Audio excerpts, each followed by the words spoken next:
పీడిస్తున్నాడు, ఏ అజ్ఞానం వల్ల వారు మోసపోతున్నారు, అన్నిటినీ దేవుడు స్కాన్ చేసేసాడు. స్కాన్ చేసిన దేవుడు మౌనంగా లేడు.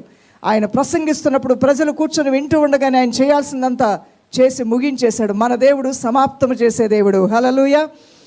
ఆయన సిలువ మీద ఎలాడుతున్నప్పుడు ఏం చెప్పాడండి? ఆఖరిగా సమాప్తమైంది అన్నాడు.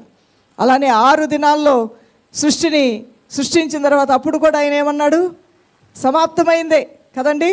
అంటే ఆయనకి దృష్టికి చాలా అంతముగా కనిపించిందంట సృష్టి అంతా కూడా. సంపూర్ణమైపోయింది. ఒకటి ఏదైనా ప్రారంభిస్తే దాన్ని సంపూర్ణత చేసేంత వరకు మనము సేవించుచున్న ఈ దేవుడు ఆయన పదములో పరిగెత్తుతూనే ఉంటాడు దైవజనమా.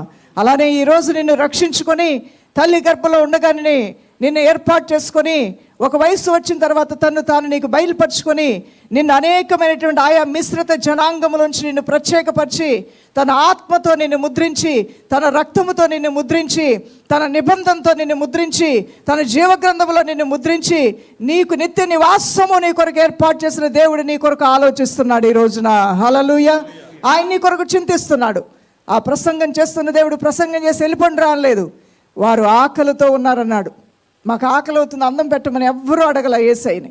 అయ్యా మాకు ఆకలి అవుతుంది, మాకు ఆహారం సిద్ధపరచవా అని ఎవ్వరూ అడగల. ఆయన వాక్యమే జీవాహారం అన్నారంట వాళ్ళు. హల్లెలూయా.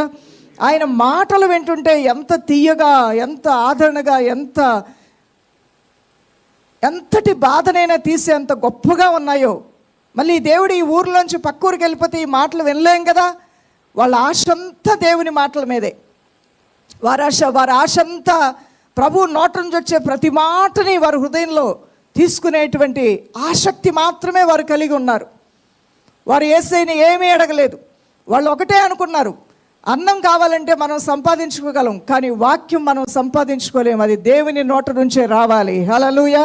అది దైవజనుడు నోట నుంచే రావాలి. ఆ ప్రభుని దేవుని ఎవరు ఇబ్బంది పెట్టలేదండి ఆ రోజుల్లో. వాక్యం చెప్పావు, రక్షణ ఇచ్చావు, సువార్త చెప్పావు, అన్నీ చెప్పావు, మాకు బట్టలు కొనివ్వు, మాకు ఇల్లులు కట్టి ఇవ్వు, మాకు అన్నం పెట్టు అని ఆయన ఎవరు ఇబ్బంది పెట్టలా.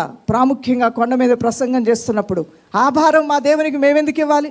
ఆయన చెప్పే వాక్యము మాకు జీవాహారంగా ఉంది, అది చాలు మాకు. మేము వెళ్ళి మా గృహాల్లో మేము కష్టపడి పని చేసుకొని మేము సంపాదించుకుంటాం.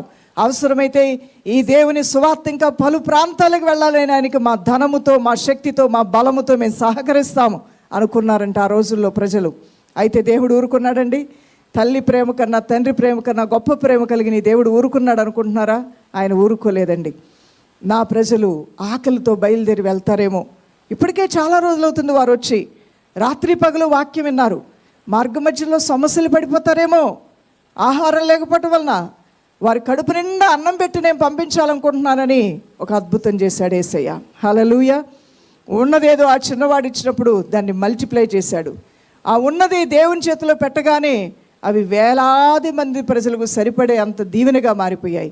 ఈరోజు నీ దగ్గర ఉన్నదేంటి? నీ జీవితాన్ని, నీ సమయాన్ని దేవుడు అడుగుతున్నాడు. నీవు నీ సమయాన్ని దేవునికి ఇచ్చేసి నీ జీవితాన్ని దేవుని చేతిలో పెట్టావు, ఆల్రెడీ పెట్టావు. కాబట్టి నీవు విస్తరించబోతున్నావు యేసు నామములో.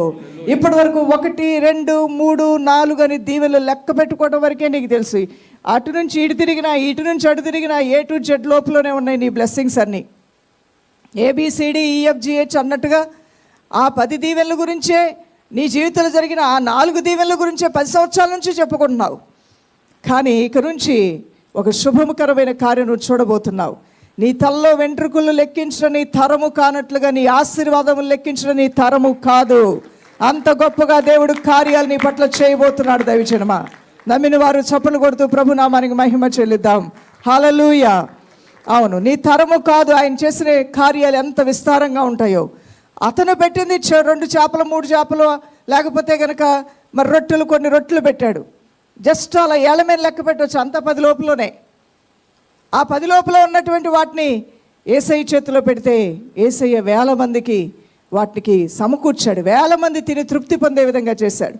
ఈరోజు 4 ఇంట్లో ఉద్యోగాలు చేస్తున్నారు, 3 ఇంట్లో ఉద్యోగాలు చేస్తున్నారు, 2 ఇంట్లో కష్టపడుతున్నారు. అయినా చిల్లు చెంచులో వేసినట్లుగా మీరు సంపాదించింది మీకు సరిపోవట్లా. నెలాఖరు వచ్చేసరికల్లా ఇంకా బ్యాలెన్స్లు ఉంటున్నాయి, ఇంకా అప్పులు ఉంటున్నాయి, ఇంకా చెల్లించవలసినవి ఉంటున్నాయి. ఎంతో ఇబ్బందిగా ఉందా దేవుని బిడ్డ? దేవుని ఆశీర్వాదాన్ని ఇంట్లోకి రాగానే సర్వ సమృద్ధి నువ్వు కలిగి ఉంటావు. హల్లెలూయా. ఎక్స్ట్రా ఖర్చులన్నీ ఆపు చేయబడతాయి. నీ యొక్క ధనము అనవసరమైన వ్యాధులకి, రోగాలకి లక్షలు వేలు నువ్వు ఖర్చు పెట్టే పరిస్థితి నుంచి నువ్వు విడుదల పొందుకుంటావు. నీ ధనమును నువ్వు ఎలా దాచుకోవాలో, ఎలా ఇన్వెస్ట్ చేయాలో, ఎలా వాడాలో దైవ జ్ఞానం నువ్వు మెండుగా కలిగి ఉంటావు.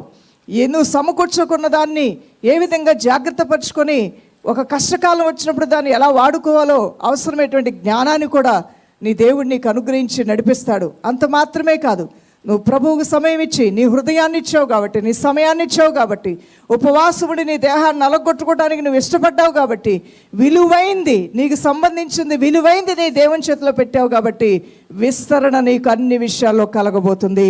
ఆర్థిక విషయాల్లో విస్తరణ కలగబోతుంది, ఆరోగ్య విషయంలో విస్తరణ కలగబోతుంది, కుటుంబ క్షేమం విషయంలో విస్తరణ, నీ బిడ్డల విషయంలో విస్తరణ. హల్లెలూయా. సమస్త విషయాల్లో కూడా మరి గిరిగీసి గీత లోపల కూర్చొని, ఇరుకులో కూర్చొని ఉక్కపోసినట్లుగా ఉన్నటువంటి ఆ ఉక్కిరిబిక్కిరైపోతున్నటువంటి నీ జీవితంలో నువ్వు చక్కగా ఊపిరి పీల్చుకునేంత మంచి స్థితి నువ్వు చూడబోతున్నావు యేసు నామములో. అవును, నువ్వు ఊపిరి పీల్చుకొని నువ్వు చక్కగా తిని మరి కంటి నిండా నిద్రపోయే రీతిగా దేవుడు నీ పట్ల మహిమ గల కార్యాలు చేయబోతున్నాను అంటున్నాడు. నా ప్రజలు వారు నాకు ఇవ్వవలసిన విలువైంది ఇచ్చారు, అందువలన అంతకన్నా విలువైంది నా ప్రజల కొరకు నేను సిద్ధపరిచాను అంటున్నాడు. హల్లెలూయా. ఒక నిమిషం అందరం లేచి నిలబడదాం దైవజనమా. ఈ సమయంలో 2 చేతులు పైకెత్తి ప్రభుతో మాట్లాడండి. కొద్ది నిమిషాలు దేవుని యొక్క మాటలు మీరు విన్నారు. ఇప్పుడు మీ మాటలు యేసయ్య వినే విధంగా ఎలుగెత్తి స్వరమెత్తి చిన్న ప్రార్థన చేయండి దైవజనమా. ప్రార్థన చేసిన వెంటనే మీ చేతుల్లోనికి కొద్ది నిమిషాల తర్వాత ముందు మిమ్మల్ని మీరు అప్పగించుకోండి. వ్యక్తిగత ప్రార్థన చేయండి.